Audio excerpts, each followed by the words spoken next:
What's the difference between registration and public notice? Public notice is providing notice to the public by virtue of almost any means. What's the difference between registration and public notice? Public notice is providing notice to the public by virtue of almost any means, so long as it's accessible regularly to the public. Registration means you are handing over title to your property to a governing agency.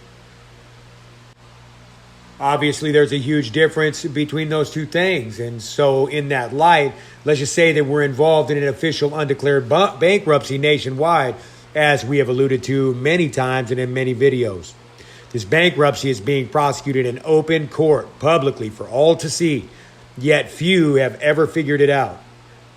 On April 5th, 1933, by an executive order of the president, in order to prevent another civil war, Congress passed House Joint Resolution 192, also known variously as HJR 192 and Public Policy 7310. In every bankruptcy, a trustee or receiver is appointed to represent the creditor's legal interests in the bankruptcy. This occurs tacitly or expressly without judicial intervention. It's called reorganization, and it occurs on a minute-to-minute basis, wherever and whenever commerce is transacted, wherever and whenever debt is transferred by assignment, that is, liability discharged. There is no money in circulation. That which circulates on confidence alone is not money. It is commercial paper. Always keep in mind that Article 1, Section 10 says that the only money that we can use to pay our debts is gold and silver. HJR 192 abrogated that clause. That means by public policy, they washed it away, and that's unlawful. The only way that something can be changed in the Constitution lawfully is by virtue of an amendment. Understanding this, you can understand that credit is all that is available to us. Redemptors are creditors and not debtors. Their Treasury Direct accounts are prepaid and exempt from levy because their human industry, their labor, their service, their energy comes from above, from God, and represents the only wealth that can discharge this debt-ridden society by virtue of the commercial redemption process. A society imposed upon us by liars, thieves, and warmongers who are bent on establishing a new world order and on committing the most heinous acts known to mankind. Now, a redemptor's Treasury Direct account is insured and assumes the character of bonded indebtedness in order to facilitate the commercial needs of the nation. Now, when you were registered with the corporate United States, you became a subscribing member of the public corporation by pledging the legal interest to all your property as collateral to fund the corporate bankruptcy and keep commerce flowing and pay the interest on the national debt. You tacitly consented to what others had done for you in your absence and without your consent. This is the purpose for the registration of your birth certificate and other registrations. This places the real you in the capacity of surety or grantor or co-signer for the debts and obligations of your strawman, unless, that is, you've been redeemed through the process of commercial redemption. After you have properly drafted and executed and filed for the record a commercial security agreement on a UCC-1 financing statement, you are no longer a debtor to the bankruptcy. You are a creditor of the bankruptcy instead. As a creditor, you can redeem yourself from the consequences of the bankruptcy by conditionally accepting any presenter's note, draft, charge, or claim against your strawman. You hold the highest priority over your strawman. You are the holder in due course of your strawman with allodial title. Again, first in line, first in time. You've perfected your status over everyone else's because you are the original the original beneficiary. It was made for you. Fix this fact firmly in your mind. After redemption, you are a creditor. A creditor doesn't ask people their opinions or for help. You could take advisement. You could take people's words under advisement, but ultimately you are the creditor. You are the one with the answers. A creditor can never lose and a debtor can never win. A creditor has standing at law and a debtor does not. Listen, the first rule of bankruptcy is that there can be no controversy, no adversarial proceedings, or commercial dishonor ensues. Dishonor transforms the adversary into the debtor who incurs the liability to pay or perform. The key to success in bankruptcy is to not be adversarial from the beginning to the end. Again, there can be no dispute. The IRS mails thousands of letters per day to people all across the nation. Today, you get a letter from the IRS because they mailed you some correspondence using your Strawman's name, your all uppercase letter trade name. The first objective is to bring you into their venue by your unconditional surrender to their presentment and acceptance. You're accepting their offer and providing receipt of it so that they can use it against you. Their second objective is to get you to dishonor their presentment, their draft, by contesting it, thereby creating a controversy. They want you to be the adversary and the loser of the case. Now, a draft is a three-party instrument. It has a drawer, the issuer, a drawee, the recipient, and a payee, the beneficiary. In the example above, the agent of the IRS is the drawer of the draft, the issuer. Your straw man is the drawee, the recipient. And when redeemed, you are the payee, the beneficiary of the draft. As the beneficiary, you receive the value of the draft. To your straw man, it's a charge, a bill, but it is an offer of payment to you. You dishonor the offer if you don't accept it as it is. The agent issues the draft to your straw man, hoping that you will pay it, but you think it has been issued to you, and so you dishonor it by contesting it as incorrect, unconstitutional, or whatever. This makes you an adversary subject to the seizure of your goods, not humble and meek at all. Your dishonor or protest is a counteroffer which the IRS accepts and moves against you with, because the IRS is now the creditor who always wins, and you are in default and by default the debtor. This, of course, occurs without any judicial intervention whatsoever. No, this is called a non-judicial lien foreclosure sale, folks. It's a collection under the presiding rules of bankruptcy and the Uniform Commercial Code. And guess what? It's administrative. The first thing you need to do in such a case is to terminate the presentment by stating your standing as a secured party creditor on the private side of the account, because you are the holder in due course and can show a allodial title to your straw man. This stops the agent from representing your interests and imposing his venue upon you, except for value the draft on the condition that the agent, the debtor, issuer, or drawer, provide you with proof of claim. Now, let me say, if you don't understand these things, don't do it. You have to be ready, obviously. And you also have to be a secured party creditor. So, as the redemptor, you hold the highest priority over your straw man, okay? You're its holder in due course. You have title. They do not. So if you understand that and you're ready to proceed, then understand this. In bankruptcy, the creditor has the right to require proof of claim or charge, but this right must be exercised properly or you will traverse, that is, cross over and accost the public jurisdiction. You become an arguer. And once again, an enemy subject, a hostile subject, and you're subject, consequently, to the venue of prosecution of the bankruptcy. The bankruptcy is, by virtue, your venue and your jurisdiction under those circumstances. So do your acceptance in a notice of claim. Exercise your right under the authority of 31 United States Code 5118 to discharge the liability.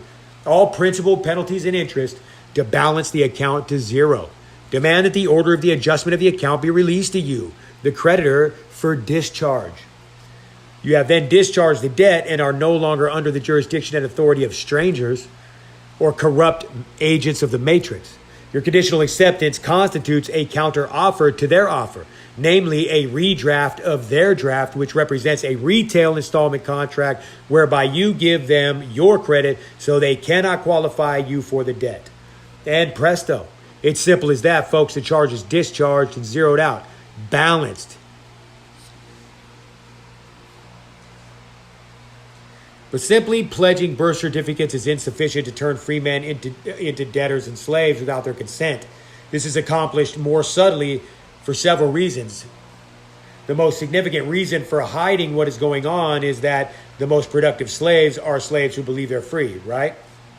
So you continue the propaganda about freedom in the land of the brave in the now bankrupt nation because it makes debt collection much easier by far. Create disputes so that Florida rises up in their opinions against Democrats, and Democrats rise up in Washington against enemies in Texas, and everybody that is the enemy of the other person empowers the state. They're Texans, they're Floridians, they're subject citizens, all while their government is raping them. While most of us' names were spelled in all caps on our birth certificate, there are some instances where it is not. Indeed, you might immigrate to the United States and the visa will also be issued in your real name. This seems quite odd, especially as it gets placed within the pages of a passport that has only the all caps name in it. Immigration, it turns out, is really transferring yourself as an asset from one nation to another, and it will be the state of the United States, not the nation of the United States of America, that considers you of sufficient value to be accepted as one of theirs for bankruptcy collection and settlement purposes.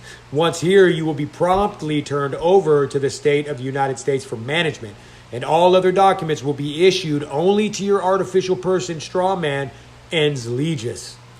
So if you look on the title to your house or your vehicle, you will see that it has the all caps name on it, meaning it is not really owned by you at all, but by the creditors of the bankrupt corporate United States. The artificial person, ens legis Strawman, as said previously, is a fiction, and a fictitious entity cannot own anything. The UCC is administrative law that provides the rules for all commercial transactions. When one files under the UCC, there is no controversy. Hence, no court can become involved. The artificially contrived system is impotent when faced with an unlimited liability sovereign, a chief ruler with supreme power. One accesses commercial law by the simple processes of asserting one's solemn oath, sworn true, correct, and complete on one's unlimited commercial liability as a real flesh and blood sentient being. The first and critical step is to redeem the legal title, ownership, to your corporately colored property identified as the all-capital lettered trade name that was birthed and registered as you on your birth date, your Strawman. What you do know can't hurt you because you can use your knowledge of the truth to set yourself free, ultimately. But what you do not know can get you killed. Ignorance is potential suicide, and while we saw Cypher, or heard rather, Cypher tell the agent of the Matrix, Agent Smith, that ignorance is bliss, the reality is ignorance is deadly. Do not consent to being enslaved if you do not wish to be enslaved, but if you are content to be in whatever blissful ignorance is available, then Godspeed, my friend. In the meantime, understand this: all law is contract. All crimes are commercial. Contract makes the law. To make a contract valid, the consent of the parties must be free, mutual, and communicated. It cannot be under threat, duress, or coercion, and it cannot be intentionally misrepresented. Consent is not real or free when obtained through duress, threat, or coercion, or undue influence or mistake.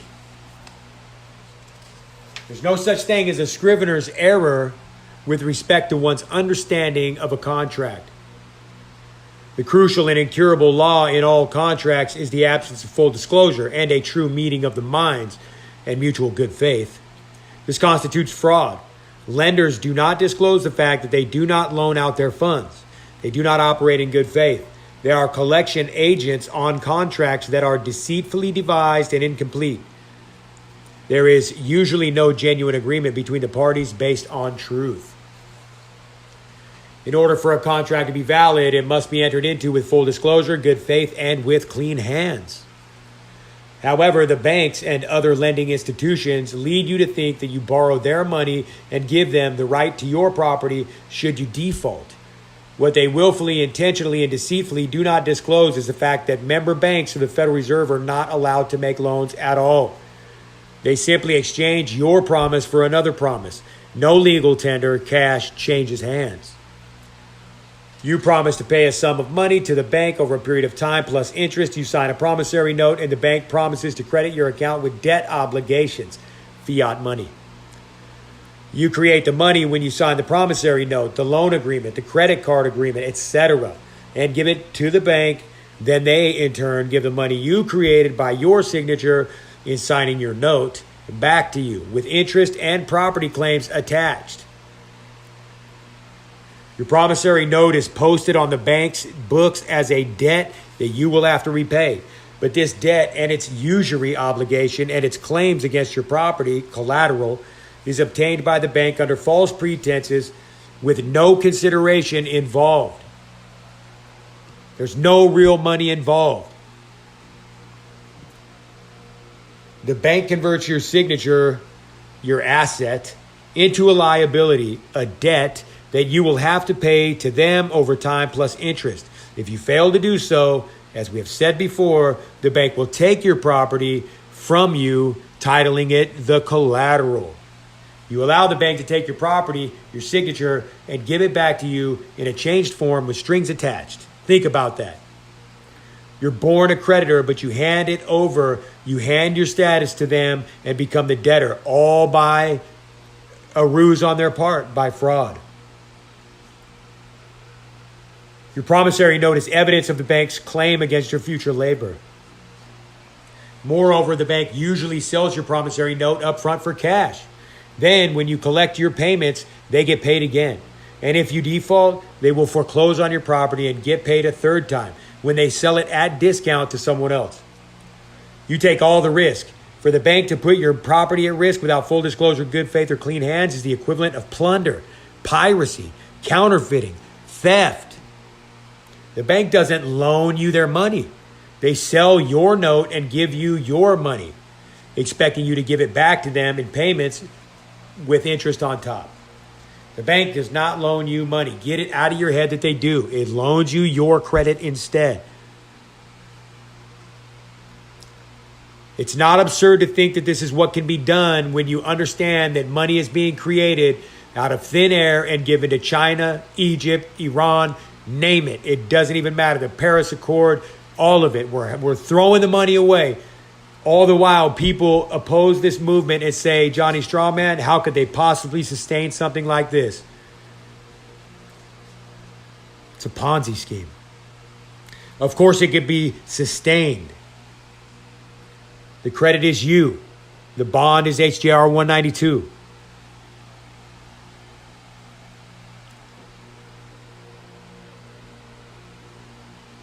Now, understanding words, again, you know we always say it, whoever it is talking about sovereignty or secured party creditor standing in law, we always say it. Words matter. So let's look at an offer, okay? We're looking at this in respect to the remedy.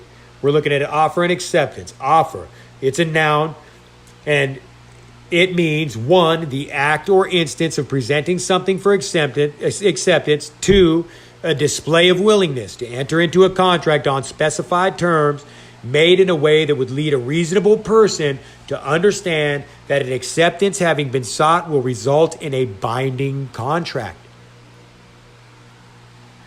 Acceptance, also a noun. 1, an agreement either by express act or implication from conduct to the terms of an offer so that a binding contract is formed.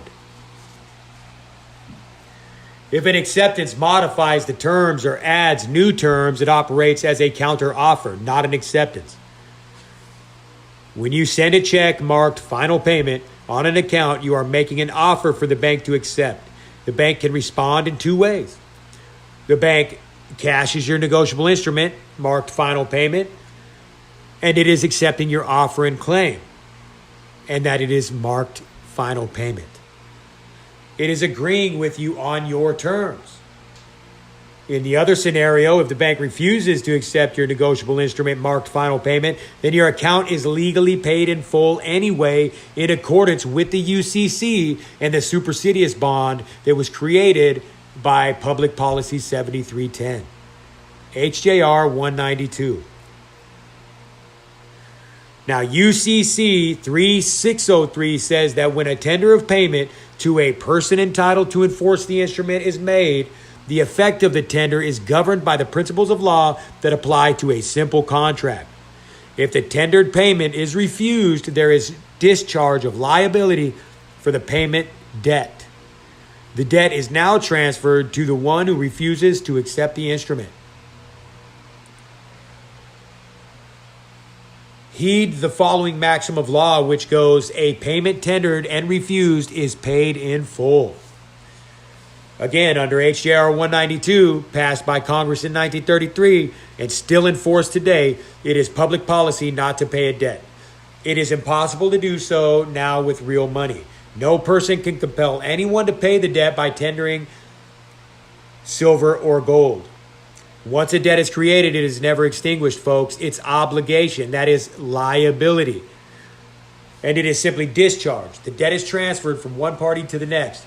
Okay, liability versus exemptions. Remember, I say it all the time. You're in the public, you got liability. You're in the private, you got exemption. That's the name of the game. With the advent of the bankruptcy and HJR 192 in 1933, it became no longer necessary or required to pay a debt.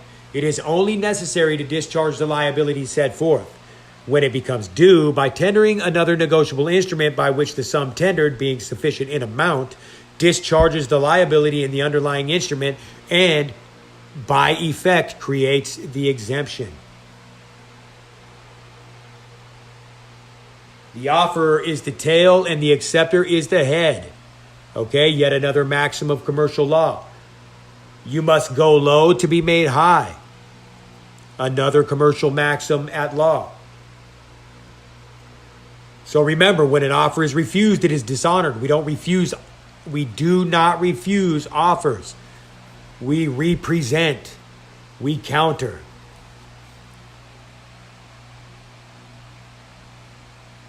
An offer, being a presentment of something for acceptance, commands a response.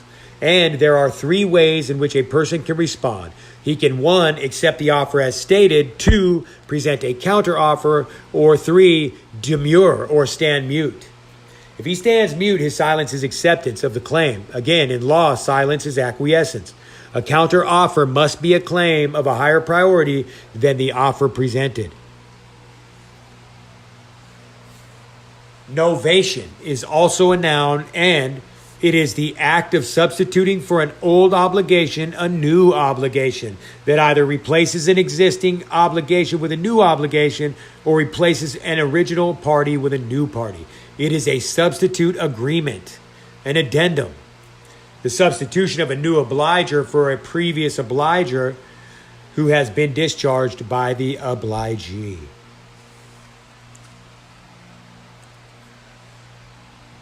It's called a novation when you place yourself as a new obliger in the position of your strawman, the previous obliger, who has been discharged by the process of commercial redemption. You're doing it under a power which is referred to as nunc pro tunc. That's N-U-N-C, P-R-O-T-U-N-C, and that is Latin, which means now for then. It was yours from the day you were born. But you are creating the lien and perfecting it now for then. Your straw man is replaced by you in the agreement, and no claim can be made against you or your straw man because you have both been redeemed. And you hold a hold harmless and indemnity agreement which indemnifies your conduct and reverts it back to the ens legis for satisfaction. Such a claim would fail to be a claim upon which relief could be granted.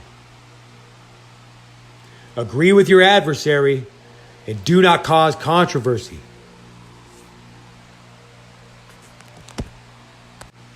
I think if you're on my page and you're listening to what I preach, then you are probably of a mind that I am, that we are watching societies collapse. Know that it will be the international bankers who have wormed their way into the control of the money systems of each country who will cause the collapse. Several super rich families who produce nothing but spend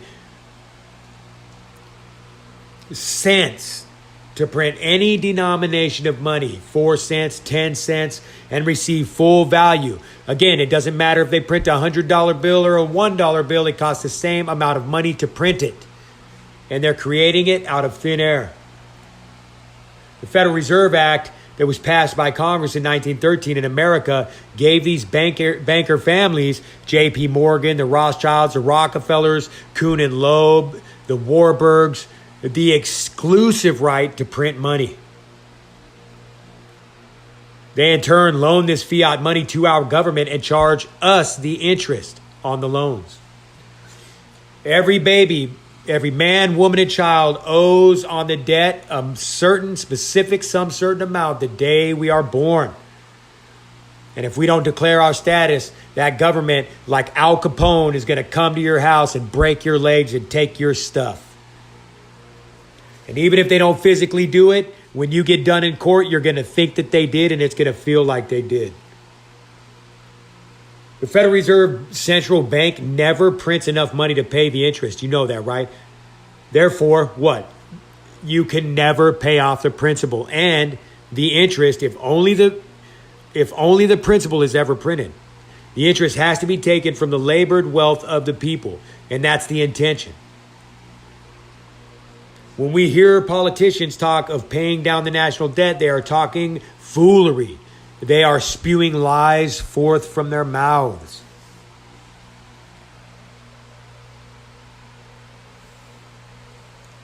The Federal Reserve is neither federal nor a reserve bank. President Ronald Reagan, in his first address to the nation in 1981, said that the Federal Reserve is an autonomous profit-making organization that sets interest rates for their own purposes.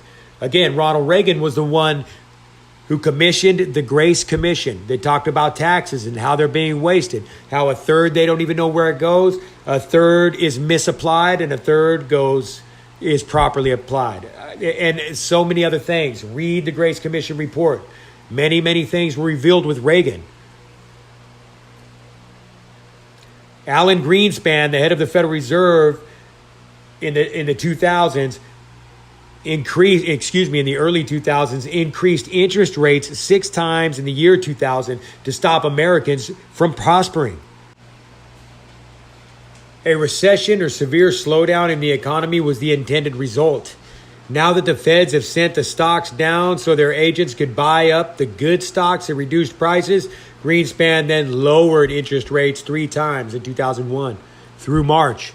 Obviously, since then, the same exact type of tactics have been implemented in the destruction of our people economically.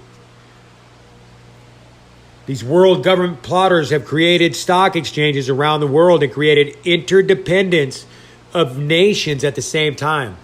Why have they done this? Because they cannot create a worldwide economic collapse that will affect every person upon the earth unless all nations and stock markets are interdependent.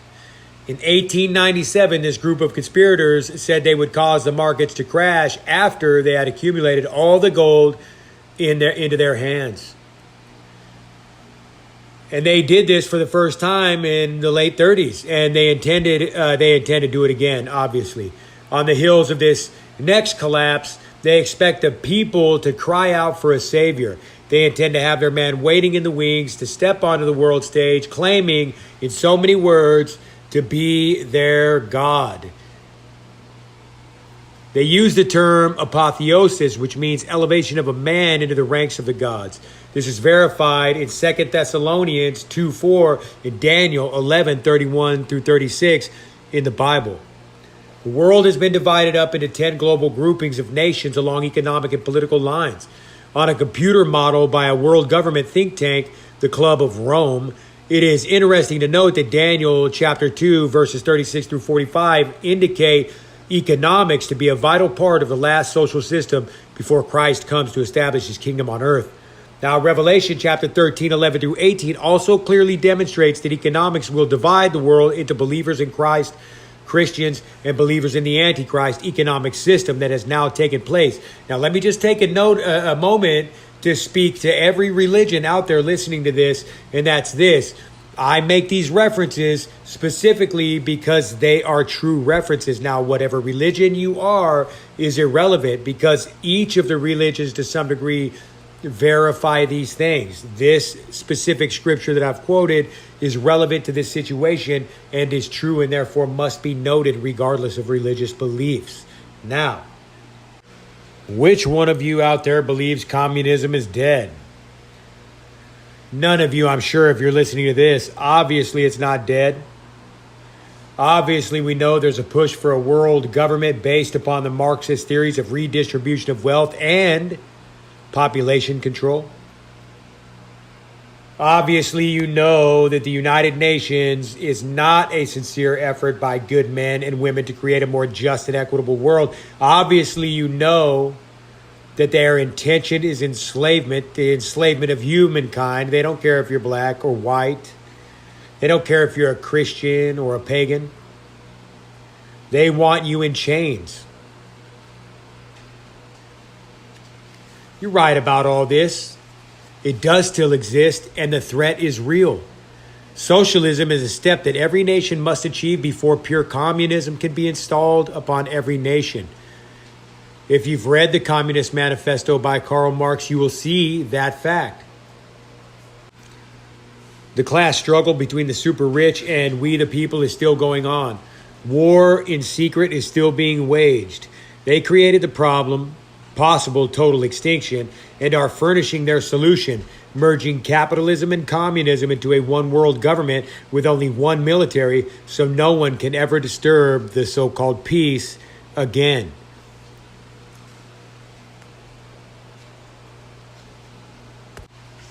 If you've been paying attention, you've heard me mention Article 1, Section 10 in numerous ways. And you've heard me quote Hale versus Henkel, the United States Supreme Court, decided in 1906. No state shall pass any law impairing the obligation of contracts. Now, our managers have enslaved us by an end run around our constitutional rights. They devised a scheme that enables them to dominate us as their slaves, and this is how their deceitful scheme works. Based on the constitutional stipulation that no state shall pass any law impairing the obligation of contracts, and in order to provide goods and services for the people and end the Great Depression of 1929 through 1933, the bankrupt government of the United States created a commercial bond, a contract or promissory note, for each citizen of America by pledging his or her energy, labor, property, life, and limb as collateral for the nation's ever-increasing, never-ending national debt. This represented a hypothecation of our rights and property by public policy. This commercial bond made chattel out of every man, woman, and child in America. Chattel or cattle literally refers to commercial property or slaves. Sometimes you'll hear people pronounce it chattel. In any case, it's chattel and it's cattle. So how? Through filing, registering our birth certificates with the Department of Commerce as registered securities, that is warehouse receipts, each of which carries an estimated value of approximately $1 million US, as in Federal Reserve notes, to be circulated around the world as collateral for loans, simple entries on the asset and debit sides of ledgers, just like any other security, except without our knowledge or consent. You must understand the public and the private side of the bifurcation with respect to simple entries which we have mentioned. Otherwise, you're not going to be able to act as a private banker. The United States is now a debtor corporation, a foreign corporation with respect to any state. Since a corporation is a fictitious person, it cannot by itself function in the real world. It therefore needs a liaison of some sort, a transmitting utility, to connect it as fictional entity to the real world. Living people exist in the real world, not in the fictional world of the government, where the government can only deal with other fictional persons, agencies, states, artificial intelligences, etc. In order for a fictional person or corporation to deal with real people, there must be a liaison, a connection, by way of a transmitting utility. This can be accomplished with something as simple as a contract. When both persons, the real and the fictional, agree to the terms of a contract, there is a connection, a communication, an exchange of energy. There is intercourse, there is commerce, there is business. Another way for fictional government to deal with the real man or woman constitutionally, but outside of constitutional restraints, is through a representative, a government go-between. And so government created a fictional man or woman with the same name as yours to do exactly that. This fictional person is a straw man created by the state by regarding your birth certificate as your manufacturer's certificate of origin, or MCO, and the state in which you were born as your port of entry, or POE, into the commercial venue. This straw man is a front of, as we have said, a third party who is put forward in name only to take part in and transact your business in your stead, without your interference, knowledge, or control. One who acts as a government agent in your behalf, actually in the government's behalf, for the purpose of taking title to real property. An imaginary, supposedly passive stand-in, a front, a blind, a shadow go-between, a scarecrow. It's also called money is evidence of debt, evidence of the public national debt. There is no positive side to the ledger, only the negative side, only the debt. But there are still two sides to the ledger, folks. There are only two classes of citizen in the United States: debtors on the public side and debtors on the public side. There are no private citizens. In order to have a private standing at law and a private status, you must be a national. A national exists on the private side and operates without liability in the public side. On the public side is the public debt that the debtors are obligated to repay but never able to repay. On the private side is the private debt that the creditors are promised to receive and someday will receive. The only transaction between the two sides of the ledger to keep score are the charges and discharges of the digits of debt from one side to the other in a never-ending shuffling back and forth of commercial intercourse. The national debt that the government has borrowed in our straw man's names, supposedly for our benefit, is by the debtors to the creditors, and on the private side as private debt owed to the creditors. Your straw man's portion of the public debt is posted as an entry on the public side of the ledger, a liability owed by you as your straw man's co-signer to your straw man's creditor, the United States Congress, who in turn owe it to the non-federal Federal Reserve System and a few others, whoever they may be. So your straw man is owned by the government of the United States by way of an assumed contract based on the government's presumption of ownership of your straw man. Since silence is acquiescence under the law, you have accepted the presumption by silence. And so you're obligated as a co-signer for your straw man for everything he does and everything he owes to his creditor, the corporate government of the United States military democracy. This makes you a serf, a slave, an employee of the government of the corporate United States. The plans for our centralized banking system, the non-federal Federal Reserve System, were laid in 1910 and came into existence 3 years later when Congress passed the Federal Reserve Act under a new name in 1913. Between 1910 and 1913, the national debt of the United States grew from $2.6 billion to $2.9 billion, an increase of 10%. But between the time that the Federal Reserve was established in 1913 and the climax of the Great Depression in 1929, the federal government expanded the national debt from $2.9 billion to $17 billion, an increase of more than 500%. During that brief 15-year period, the U.S. government paid the interest on its debt to the Federal Reserve in gold. There is no requirement for the principal ever to be paid back until the United States had no more gold left.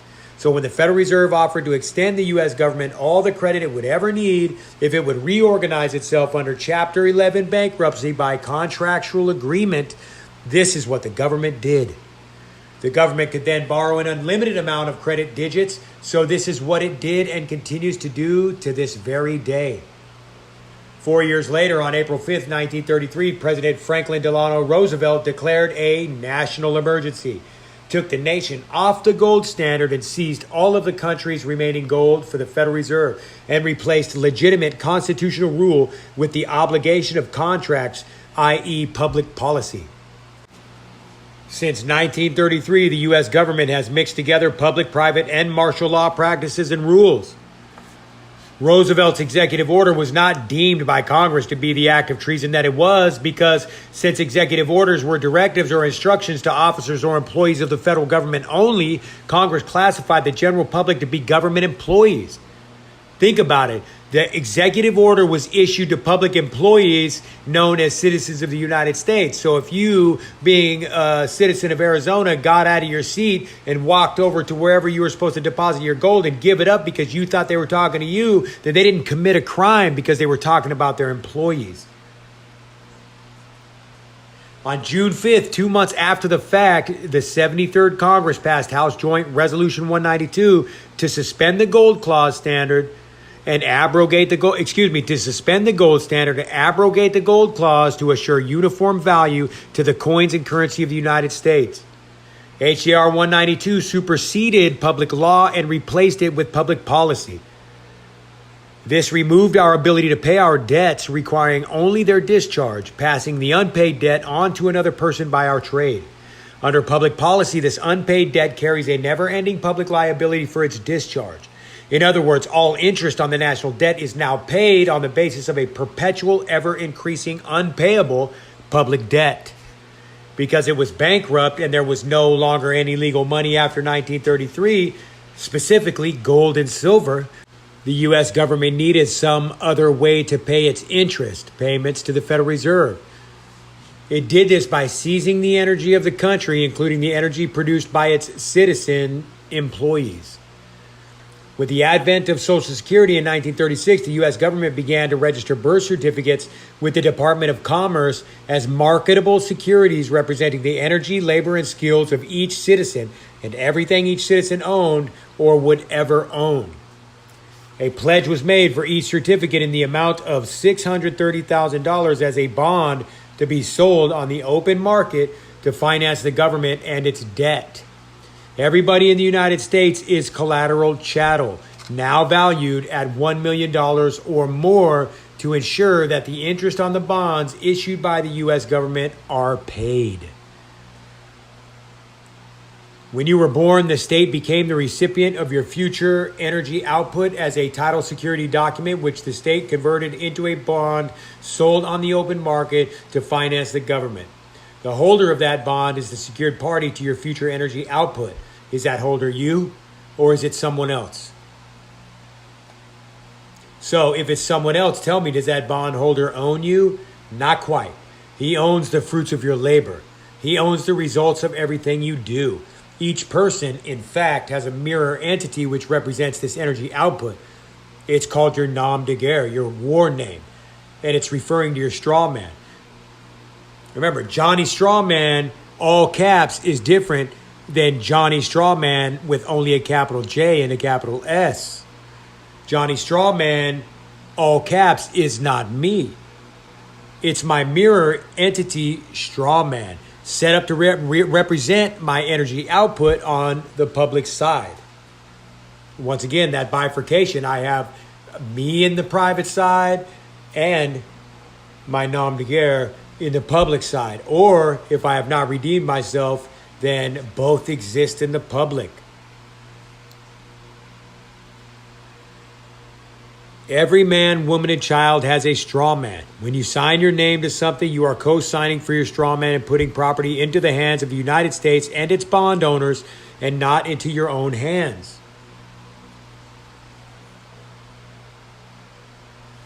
Commercial redemption gives redemptors a way to use this situation to their advantage. As I've said time and time again, it provides a means for taking control of your straw man and your commercial affairs. And once you control your straw man, then you control the rights and titles to the property that you own or that your straw man acquires in your behalf. And obviously more than that. You are then free from the land of the free. You are then free on the land of the free.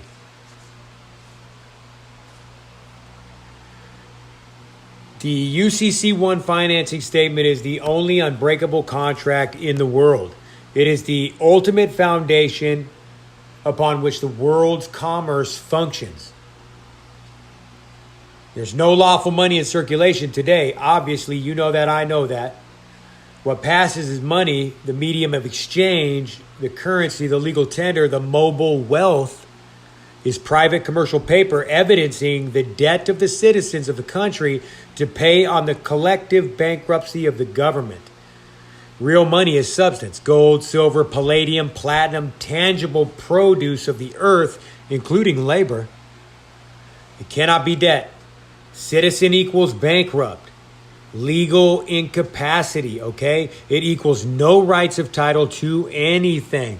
No ownership of self, no ownership of property, no true allodial rights to your own children. No right to own, use, or pass real money. The use of real money is the right of sovereigns, not slaves. This is why House Joint Resolution 192 of June 5th, 1933, in declaring the bankruptcy of the United States Corporation, states, quote, "Every provision contained in or made with respect to any obligation which purports to give the obligee a right to require payment in gold or particular kind of coin or currency or in an amount in money of the United States measured thereby is declared to be against public policy," unquote. In line with the bankruptcy of the U.S. government, HJR 192 outlawed the payment of debts in gold or silver and provides only for the discharge of debts in legal tender. Meaning Federal Reserve notes. Federal Reserve notes are permanently unfulfilled, irredeemable evidences of debt, private commercial scrip, fiat money. Okay, it's money by government decree. The public policy equals Federal Reserve reinsurance policy, people. Every time a budget is passed by a government legislature or assets are pledged or hypothecated, which happens billions of times a day in the world, existing insurance policies are reinsured. Commerce, existing in admiralty, is in a state of perpetual flux. It is ever changing like waves of the sea. This renders every citizen of the United States civilly dead in law. It bars the way back to the Eden of sovereignty, of power to enforce one's rights, of access to true common law, and a de jure government. It leaves everyone bound to the ever-shifting mirage of endless hypothecations against your straw man, over which no other one should have a claim but you. Money and debt is created by one's own signature by signing notes of indebtedness. All money in circulation today is created out of thin air by borrowing against the collective federal bankruptcy. Only by borrowing against a government's bankruptcy can its citizen slaves have pieces of paper, monopoly money, to spend like money. Unless you are the holder in due course of your straw man, owing such debt money or anything it buys is a liability, not an asset. The fact that people mistakenly consider Federal Reserve notes to be assets, that the more of them one acquires, the richer one is a major cause of the problem. When you accumulate Federal Reserve notes, you are accumulating debt. The more Federal Reserve notes you have, the more industrial goods and services you require with them, the more you are in debt to the non-federal Federal Reserve, whether it's property taxes, it's registration taxes, it's taxes on your money. Everything, the liability compounds and increases. Since all money is created by borrowing against the nation's collective bankruptcy by signature every time you sign your name to any public document, any contract or instrument involving Federal Reserve notes as the valuable consideration you borrow against, that is, increase your own debt to the Federal Reserve. By increasing your borrowing and indebtedness, you provide yourself with more debt instruments to spend. This is akin to a slave in permanent indentured servitude who commits himself to ever-deepening debt every time he borrows from his master in order to have scrip to use to purchase goods and services at the plantation store. Since all money is created by borrowing against the collective bankruptcy of the corporate United States, it is mathematically impossible to ever pay off the ever-accumulating national debt. It is a hustle. It is sleight of hand. The only money available must be borrowed into existence. Thus, any money one acquires to pay on the interest of the debt has to be obtained by borrowing and increasing the very debt one is attempting to pay off. It flies in the face of reason. There is a never-ending, ever-worsening situation, folks. To see this principle in action, examine the rate of increase of the national debt. The people's debt made them slaves to the plantation store in the first place. The cure is not more of the same disease. When you establish your sovereignty and self-ownership in law via filing a UCC-1 financing statement, your entire life is dramatically affected for the good. You become the holder in due course, the sovereign, rather than a hopeless debtor and chattel property of the Federal Reserve on the plantation of the Federal Reserve bankers. The controversy, fighting, arguing, dodging, paying, and fear are over. The state in any aspect, any jurisdiction, any country, any culture at any time can act against your straw man only if the said state holds title to it by virtue of your failure to redeem it. Your failure constitutes assent to the presumption that the state is the de facto, in fact only and by force, owner and holder of the title to your straw man. The most powerful contract in the world is a UCC financing statement. It is impenetrable and the foundation of all commerce. The most powerful contract in the world is a UCC-1 financing statement. You heard it here first. As long as it is written correctly, and it's not hard to write it correctly, it's impenetrable, and it is the foundation of all commerce. The hidden financing statement currently in place against your life, your labor, and all your property was established by the state by illegitimate presumption and adhesion contracts. You are in the adverse condition that you're in today because you have failed to rebut the presumption. The security instrument to which the bankers presently hold title is your birth certificate. You are their collateral. This happened only as a result of your failure to rebut their presumption to the contrary. The bankers have conquered and enslaved the world only because of the ignorance, apathy, and default of each slave. This is a free will universe. The unit of experience, choice, rights, and sovereignty is each individual free will man or woman. You are the only being in the world with either the right, knowledge, or duty to speak for yourself. Not a congressman, not a congresswoman, not a senator, not a state legislature, no one, you. But if you fail to assert your rights, you have tacitly agreed to be a slave, subject to the whims of your masters. You must understand that the banker's claim of ownership of title to your straw man via your birth certificate is by presumption only, and only stands because of your failure to rebut it. Filing a UCC-1 financing statement against your straw man rebuts any presumptive claim to your straw man by anyone other than yourself, including a car dealership, a furniture store, a credit card company. It doesn't matter, the government, while at the same time being itself unrebuttable. There are many reasons for this, but the most crucial reason being that any substantiation of a bona fide, authentic contract between you as king and the usurpers of your throne is impossible, because there never was a bona fide contract due to the absence of true agreement, because the supposed interaction is devoid of all disclosure. A genuine meeting of the minds was never met and there is no mutual good faith. You are and are correctly presumed to be in law a foundational, original unit of sovereignty. Read the Constitution of the United States. Read the constitutions of the states. Sovereignty resides in the people.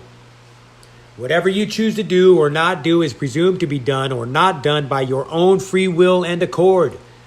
If you fail to rebut their presumption that you are subject to their system, they presume that you chose to act as you do with knowledge of the law in the free will manner that you did as an employee citizen of the United States. Remember, ignorance of the law is not a defense against it. Conversely, the same system that has worked against you can now work for you when you rebut their presumption and redeem the sovereign capacity that you have lost.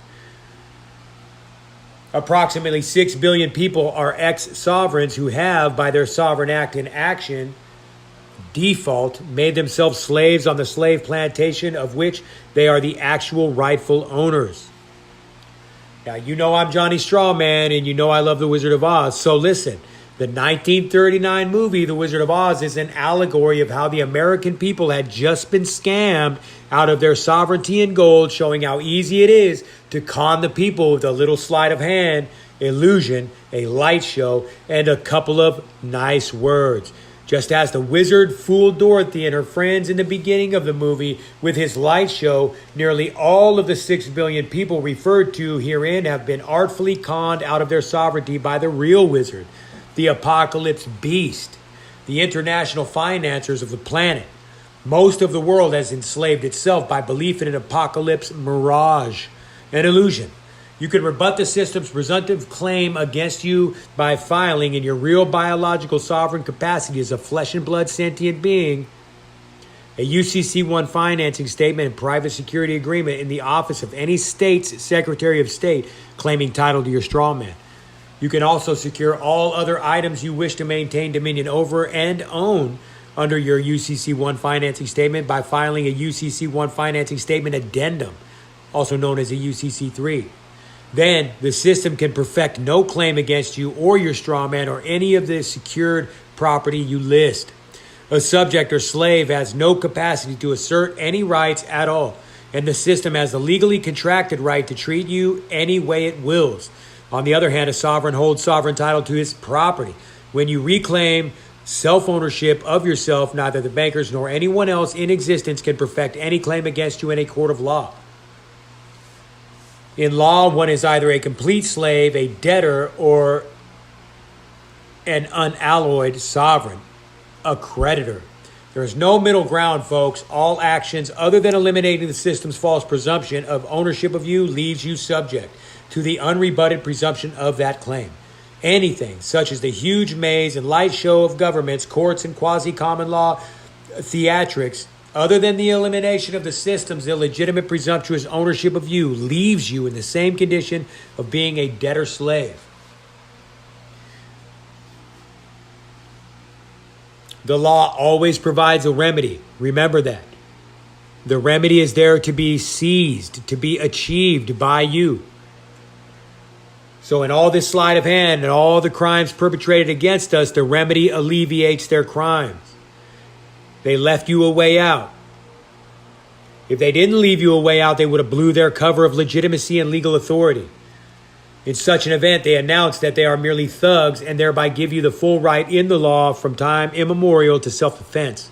In such a case, all law, including thou shalt not kill, would be overruled by the law of necessity. That is, the law of survival.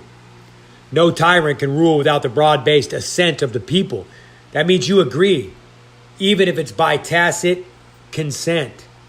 Power always has and always will reside in we the people. People become slaves because they choose to give their money away rather than retain it.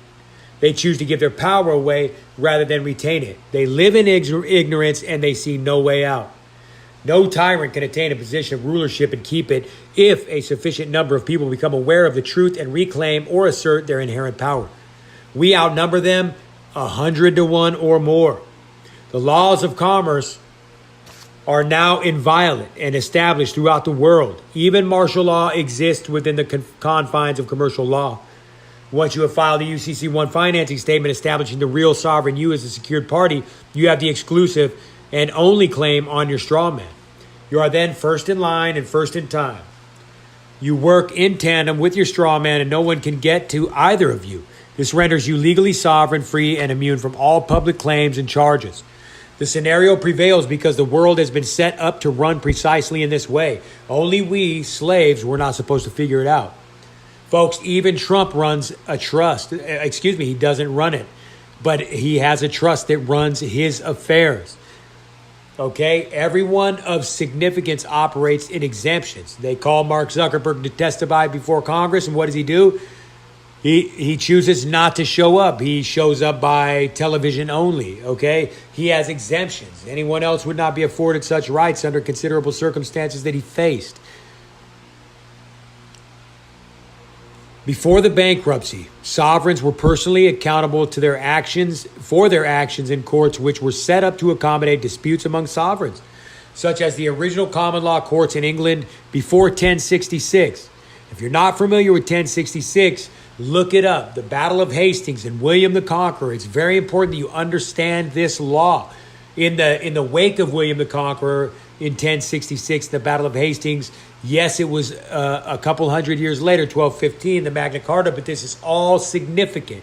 And one act gives way to the next. Okay, now the people's straw men, which are the legally owned property of the system, are subject parties as abjugated and personally accountable for their straw men because they are inextricably joined with them, although their straw men are owned via implied contract by a handful of arch charlatans, the so-called elites.